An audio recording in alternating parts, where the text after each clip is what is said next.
Today we return to Australia to cover a piece of news that shows that the rot in the church runs deep, and that many of those undermining the church are either blatantly dishonest or have been, frankly, rather easily duped. With this story, I don't see any other viable options.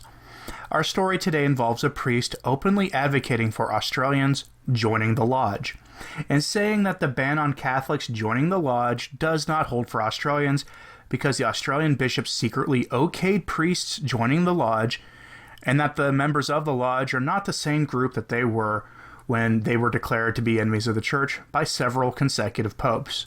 This is a doozy of a story that most Catholics won't hear about, and that really isn't getting much coverage, so feel free to share this with people who need to know. Let's get started. Our story centers on one Father Carey Costigan, a retired Queensland priest who claims that in 2016 the Australian bishops quietly gave Catholics the permission to join the lodge in clear defiance of canon law and the teachings of the church since the lodge first emerged. The permission was to be an Australian Mason, whatever that's supposed to mean. Father Costigan goes so far as to say that the policy should be made public, and if that's done, then the Australian Church would be openly in defiance of Rome on the issue of canon law that goes back centuries. We often hear erroneous histories of the lodge which state that the lodge got its start in the early 18th century, but that's not really true either. What is true is that the lodge got a fundamental transformation around that time, but organized masonry had existed before that. Membership in the lodge was formally banned as an excommunicable crime in 1738 by Pope Clement XII, but relations between the church and the secularists had long since soured before that. I'm planning on doing a stream with someone who is extremely knowledgeable about the lodge and its history, and it's a guest I've had on before, so watch for the announcement of that stream. Anyway, back to Father Carey Costigan, who says that the bishops gave permission quietly in 2016. He claims that he's been a member of the Ashar Lodge for over 10 years, which puts his membership at least as early as 2009, which would have put him in overt violation of the law of the church. Frankly, I'm pretty sure that if his claim that the bishops gave permission for this, then they are in violation of the law of the church as well, since I don't think the canon law on matters like this can be abrogated by the local ordinary. But then again, we live in a post-conciliar era of synodality, where all the local churches get to break off functionally into their own churches and thumb their nose at Rome as they wish, so I suppose everything is possible. Father Costigan claims were made in writing, by the way, so he can't claim some error made as misspeaking either, which makes this all the more rich. I've got a lengthy quote from LifeSite's article on this, which itself comes by way of the Remnant, but I really wasn't able to find the Remnant article on this. Their website's a little harder to search than I like. Anyway, here's the bit from LifeSite News. It's rather rich. Quote, Father Costigan claims that in 1984, the Australian Catholic Bishops' Conference began an inquiry into Australian Masonry. Father Costigan opines that the reason no conclusion was published was due to there being no conflict between Catholicism and Masonry. He admits that this contradicts the Vatican's policy on Masonry in other countries, but fails to mention that the prohibition does in fact apply worldwide. The priest goes on to say that in 2016, Catholic Masons contacted the Australian bishops to clarify their status. At that time, Catholic men were said to be the Grand Masters of the Western Australian, Queensland, and South Australian Northern Territory lodges. The Grand Master of South Australia and Northern Territories prepared a submission for the bishops and asked for an authoritative judgment from them. The ACBC secretary is said to have then requested a combined submission from the Grand Masters of all Australian lodges, which was to include information on the basic ideals and principles of Australian Masonry. Sorry.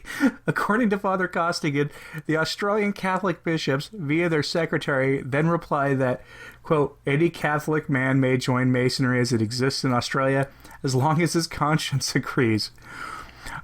Father Costigan added that the reply also asked that membership in the craft was to be carried out discreetly and without publicity, and he surmised that this call for discretion was due to Masonry's prohibition overseas, end quote. Why must it be carried out discreetly and secretly, if it's okay? Pro tip, if you've got to carry out membership in an organization in secret, you probably don't want to be part of that organization, and these bishops should know better.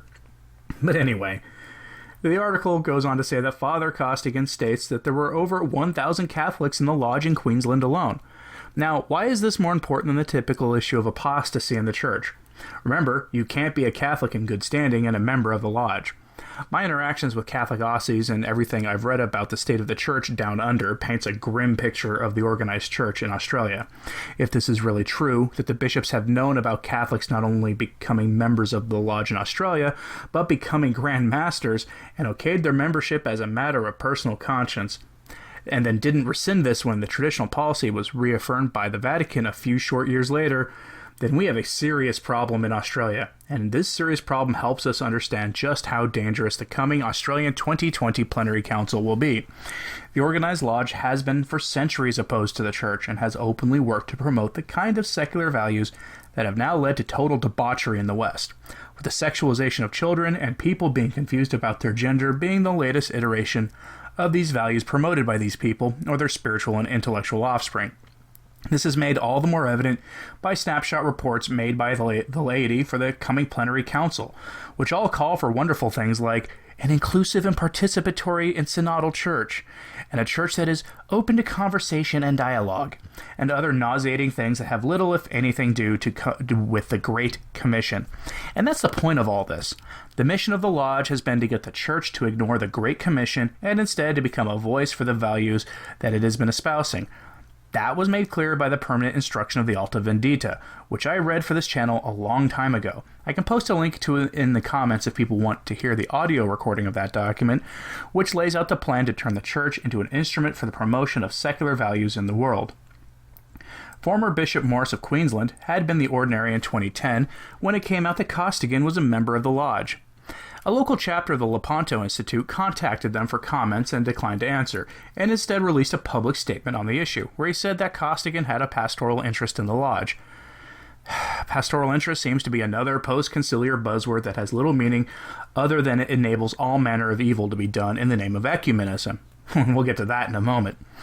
Interestingly, Bishop Morris was dismissed by Benedict XVI the next year for refusing to recant unrelated heretical positions he'd taken, which included something called the Third Rite of Reconciliation and his support for women's ordination. He'd been asked to resign by the Vatican 4 years prior and remained steadfast in his heresy before being dismissed. Funny, isn't it, how these same heretics keep popping up? If you're in Australia and you're watching or listening to this, let me know in the comments if you've heard about what this now former bishop is up to. Is he involved in some schismatic sect claiming to be Catholic and ordaining women illicitly? Has he moved to Germany to work with the German Bishops' Conference for the Amazon Synod? I am genuinely curious about what's become of him now that his heretical views are much more tolerated by the powers that be than they were under Benedict XVI. But there is another angle to this story, the ecumenical angle. Yes, where there is heresy and repudiation of church authority on something, you usually find ecumenia in its modern forms. In 2011, a Catholic priest in Queensland held a public prayer service for members of the Oddfellows Lodge, which is a secret organization affiliated with the Masons, and there were said to be 1,000 Catholics who were lodge members in Queensland. Then Auxiliary Bishop of Brisbane, Michael Putney, released a very revealing statement. Bishop Putney said that ecumenism was breaking down many obstacles, and how the church responds to groups like the lodge is a different pastoral question which varies in different localities. Those were his words, not mine, which begs a lot of questions. But notice something here. Relativism rules the day, apparently. Apparently, Leo XIII, Clement XII, Benedict XVI, and all the popes between were wrong to contemn the lodge, and were wrong to excommunicate Catholics who were members of the lodge. Something about Australia just must be different that allows lodge membership that doesn't necessarily apply to America, Europe, South America, or anywhere else that has more or less upheld this ban on membership in that group. Being down under changes the moral laws of the universe or something. Or, much more likely, the situation of the church in Australia is much worse than it is in America, and that's why you have moral relativism and a rejection of the laws of the church running so rampant. For my money, I'd love to see what the lodge membership of the Australian bishops looks like. If anyone has any leads on that, please send them to me. For those Australians who have joined in our prayer campaign of the Novena of Novenas, here's a prime example of why you should be praying for your country. Not that you needed more examples. The rejection of the authority of the church has some influence from the current state of the culture, and vice versa. So keep praying for your country and the Amazon Synod in the Novena. If you want to get involved, it's never too late. I did a video last week explaining it, and there are links in that video for how to do it. Our best weapons in these times is the rosary and our acts of penance, so keep praying and keep making personal sacrifices for the church and for the salvation of the souls of everyone in the world. I'm Anthony Stine. Ave Maria.